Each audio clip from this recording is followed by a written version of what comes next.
Hello everyone, आज हम standard 7 के चैप्टर 18 ताई का प्रश्नोत्तर करने जा रहे हैं। पहले हम मौखिक प्रश्नोत्तर करेंगे। मौखिक में पहला प्रश्न, बालक का नाम क्या था, उसकी उम्र कितनी थी? जिसका उत्तर होगा बालक का नाम मनोहर था तथा उसकी उम्र 5 वर्ष की थी। द्वितीय प्रश्न, बालक खिलौना रेलगाड़ी में किस किस को बैठाना चाहता था? तो जिसका उत्तर होगा बालक खिलौने रेलगाड़ी में ताऊजी को और चुन्नी को बिठाना चाहता था। अभी हम प्रश्न ग की तरफ बढ़ेंगे। प्रश्न ग दिया है, बाबू रामजी दास क्या काम करते थे? तो जिसका उत्तर होगा बाबू रामजी दास कपड़े की आढ़त का काम करते थे। प्रश्न घ, मनोहर अपनी ताई से क्या खरीदने के लिए पैसे मांग रहा था? मनोहर अपनी ताई से पतंग खरीदने के लिए पैसे मांग रहा था। प्रश्न हुआ, रामेश्वरी छज्जे पर क्यों गिर पड़ी? जिसका उत्तर होगा बालक का पैर मुंडेर पर फिसल गया था, वो छत से नीचे गिरने वाला था। रामेश्वरी ने उसे बचाने के लिए देर से हाथ बढ़ाया, जिससे मनोहर का हाथ मुंडेर से छूट गया और वो नीचे गिर गया। ये देखकर रामेश्वर छज्जे पर गिर पड़ी। अभी हमें सही कथन के सामने सही व गलत कथनों के सामने गलत का निशान लगाना है। पहला प्रश्न, बालक अपनी ताई को शुष्क व्यवहार से परिचित नहीं था। जिसका उत्तर होगा जो रॉन्ग होगा। अभी हम प्रश्न ख की तरफ बढ़ेंगे। मनोहर अपनी ताई को खिलौने रेलगाड़ी में बिठाना नहीं चाहता था, तो जिसका उत्तर राइट होगा। प्रश्न ग, रामेश्वरी को अपनी संतान होने का उतना दुख नहीं था जितना बाबू रामजी दास को। ये गलत है। फिर आया बाबू रामजी दास के छोटे भाई को 2 संतान थी, वो राइट है। प्रश्न हुआ, रामेश्वरी की ममता कभी कभी बच्चों के प्रति उमड़ पड़ती थी, ये राइट है। अभी हम आगे बढ़ते हैं पाठ बोध के प्रश्नोत्तर की तरफ। पाठ बोध का पहला प्रश्न है, जो आपका खाली स्थान भरना है। बालक ताई के डैश व्यवहार को तुरंत ताड़ गया। इसका उत्तर होगा शुष्क। मनोहर नीचे गिर पड़ा, शरीर में चोट नहीं लगी पर हृदय में चोट लगी। ग, रामजी दास की पत्नी रामेश्वरी को अपना संतानहीनता का बड़ा दुख है। प्रश्न घ, नाम संतान से नहीं चलता, नाम अपनी सुकृति से चलता है। प्रश्न हुआ, मनोहर को देखते ही उनकी भ्रुकुटी चढ़ गई थी, वे छत की 4 दीवार पर हाथ रखकर खड़ी हो गई।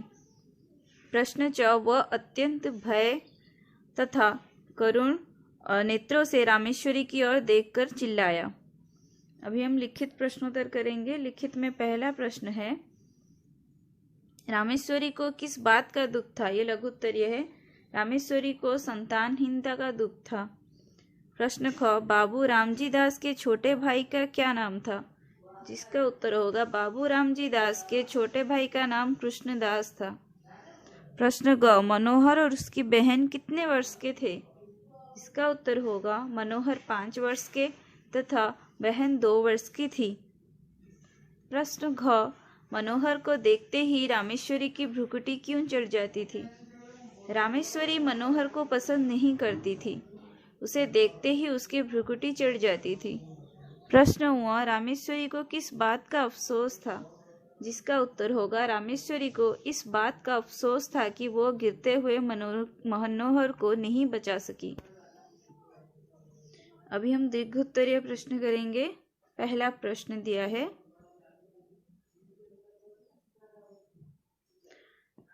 बाबू रामजी दास और रामेश्वरी को किस बात का अभाव था? आप कैसे कह सकते हैं कि रामेश्वरी इस अभाव से अधिक दुखी थी? जिसका उत्तर होगा बाबू रामजी दास और रामेश्वरी को संतान ना होने का अभाव था। रामेश्वरी को संतानहीनता की बात बहुत कष्ट देती थी। उसका मानना था कि संसार में संतान से ही नाम चलता है और मुक्ति मिलता है। प्रश्न ख, मनोहर अपनी ताऊजी को अपना पिता से भी अधिक क्यों चाहता था? जिसका उत्तर होगा मनोहर ने अपनी ताऊजी को पिता से भी अधिक इसलिए चाहता था क्योंकि उसके ताऊजी उसे बहुत प्यार करते थे और मांगी हुई चीज या खिलौना उसे दिला देते थे। प्रश्न ग, मनोहर छज्जे से कैसे और क्यों गिरा? इसका उत्तर होगा मनोहर एक कटी हुई पतंग को छज्जे पर जाते देखा और उसे पकड़ने की चाह में दौड़ा। उसका मुंडेर से पैर फिसल गया और वो आंगन में गिर गया। प्रश्न घ, रामेश्वरी मनोहर को पसंद नहीं करती थी, किंतु फिर भी उन्हें मनोहर के गिरने से बचा ना पाने की अफसोस क्यों था? जिसका उत्तर होगा, रामेश्वरी एक स्त्री थी, उसमें भी माँ की ममता थी। गिरते हुए मनोहर के भय तथा करुण नेत्रों को देखकर रामेश्वरी की घृणा उस समय ममता में परिवर्तित हो गई। उसी कारण को बचाने में असफल होने का उसे अफसोस रहा। तो उससे हमें ये पता चलता है कि जब रामेश्वरी जी मनोहर को बचाने में असफल हुई तो उनमें कुछ परिवर्तन आया और वो अफसोस करने लगी। अभी हम वाक्यपरक प्रश्न करेंगे। वाक्यपरक प्रश्न, पहला प्रश्न दिया है कि पूजा पाठ व्रत सब ढकोसला है। जो वस्तु भाग्य में नहीं है वो पूजा पाठ से कभी प्राप्त नहीं हो सकती। तो जिसका उत्तर होगा, पूजा पाठ व्रत सब व्यर्थ बातें हैं, ये अंधविश्वास है। जो वस्तु किस्मत में नहीं रहती वो लाख प्रयास करने पर भी प्राप्त नहीं की जा सकती। प्रश्न ख, मनुष्य का हृदय बड़ा ममत्व प्रेमी है। कैसा ही उपयोगी और कितना ही सुंदर वस्तु क्यों न हो, जब तक मनुष्य उसको पराई समझता है तब तक उससे प्रेम नहीं करता, किंतु भद्दी से भद्दी और काम में ना आने वाले वस्तु को भी यदि मनुष्य अपनी समझता है तो उससे प्रेम करता है। तो जिसका उत्तर होगा, मनुष्य का हृदय अपनी चीजों से ही प्रेम करता है। सुंदर से सुंदर वस्तु जिसे वो अपना नहीं समझता उससे कभी प्रेम नहीं कर सकता। कितना ही अनुपयोगी वस्तु क्यों ना हो, जिसे मनुष्य अपना समझेगा उसे ही प्यार करेगा, उसे कभी अपने से अलग नहीं होने देगा। प्रश्न 4, किसने किससे क्या कहा उसको आपको लिखना है। प्यार नहीं करोगी तो फिर रेल में नहीं बिठावेगा। तो इसका उत्तर होगा, रामजी दास ने पत्नी रामेश्वरी से कहा क्योंकि वो मनोहर को अपना बेटा समझकर प्यार करते थे। प्रश्न ख, पंडित कुछ अपनी तरफ से बनाकर तो कहते नहीं, शास्त्र में जो लिखा है वही भी कहते हैं।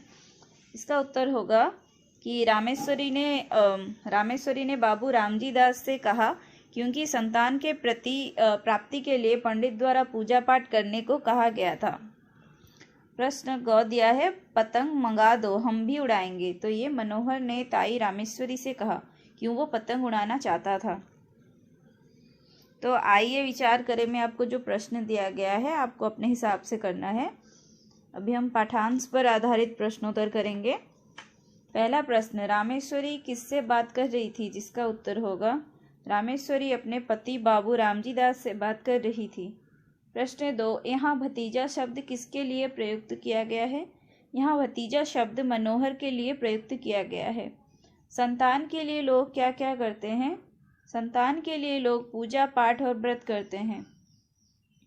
रामेश्वरी को कौन सी बात अच्छी नहीं लगती थी? रामेश्वरी को पति रामजी दास द्वारा छोटे भाई के बच्चे मनोहर को अत्यधिक प्यार करने की बात अच्छी नहीं लगती थी।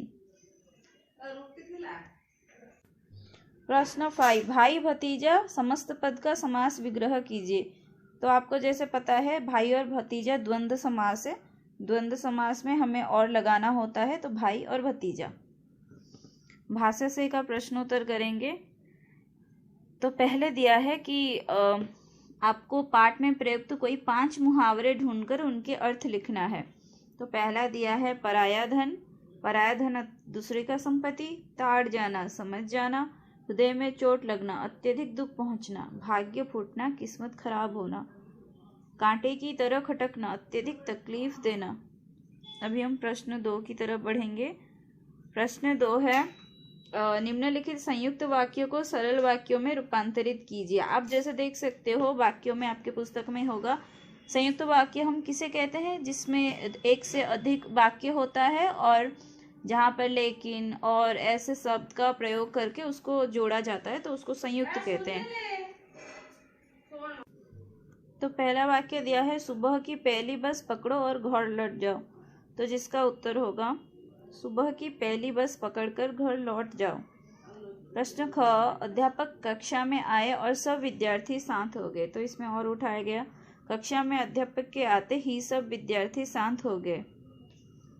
प्रश्न ग, सूर्य निकला और अंधेरा छाटने लगा। जिसका उत्तर होगा सूर्य निकलते ही अंधेरा छटने लगा। प्रश्न घ, गणित का प्रश्न पत्र कठिन था लेकिन मैंने सभी प्रश्नों का सही हल निकाला। तो यहाँ पे लेकिन जो संयुक्त करने के लिए लगाया गया था उसे उठाया गया है। मैंने गणित के कठिन प्रश्न पत्र के सभी प्रश्नों का हल निकाल दिया। प्रश्न 3 आपको देखा जाएगा, अपने बुक में देखना कि वहाँ पे अंडरलाइन किया गया है। सो आपको क्रिया विशेषण के पद भेद बताना है। पहला प्रश्न, तुम कहाँ जा रहे हो। यहाँ पे कहाँ को अंडरलाइन किया गया है, जो स्थानवाचक क्रिया विशेषण है। कोई स्थान के बारे में वो प्रश्न किया जा रहा है। सेकंड प्रश्न दिया है, कम बोलो प्रिय बोलो। तो यहाँ पे कम और प्रिय को अंडरलाइन किया गया जो कि परिमाणवाचक है। प्रश्न ग, प्रज्ञा लगातार रो रही है। तो यहाँ पे लगातार कालवाचक विशेषण है। प्रश्न घ, गरिमा कल घर जाएगी। ये वो कालवाचक विशेषण है। तो यहाँ पर आपका प्रश्नोत्तर खत्म हो जाता है। Thank you.